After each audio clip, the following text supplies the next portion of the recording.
Hi everyone, thanks so much for joining us today.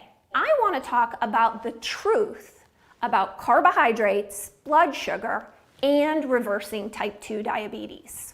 So to begin with, we need to understand food's effect on our blood sugar.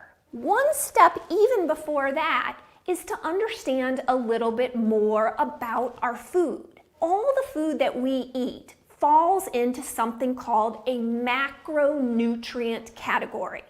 The macronutrients are proteins, carbohydrates, fats, and alcohol. We are going to focus on the food. A very important thing is that these macronutrient categories have a very different impact on blood sugar. When we eat carbohydrates, our blood sugar rises. It rises quickly, peaks quickly, and then falls off just as fast.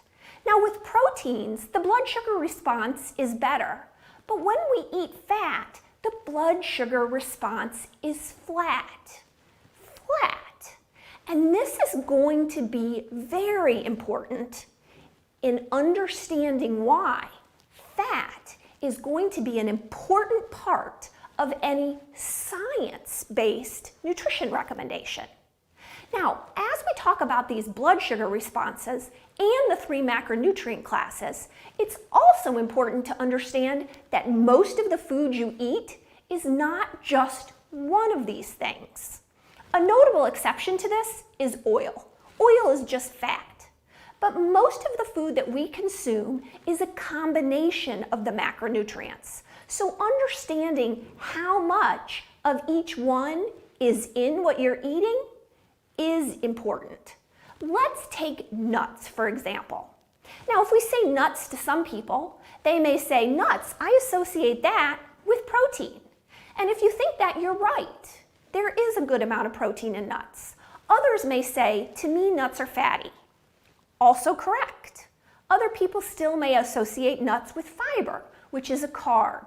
Correct a third time. So nuts have all 3 macronutrients in them, but which nut you choose is going to be a big factor in how much of the macronutrients are in them, and therefore what the blood sugar response is. Let's take the difference between cashews and macadamia nuts. So macadamia nuts are very high fat. They actually have over 20 grams of fat in a serving and very low carb, less than 4 grams of carbs in a serving. So the impact macadamia nuts have on blood sugar is going to be pretty minimal. Contrast that now with cashews. Cashews are not nuts, they're a fruit, but they are very high carb. So a consumption of the same serving size of cashews is going to have a very different impact on your blood sugar.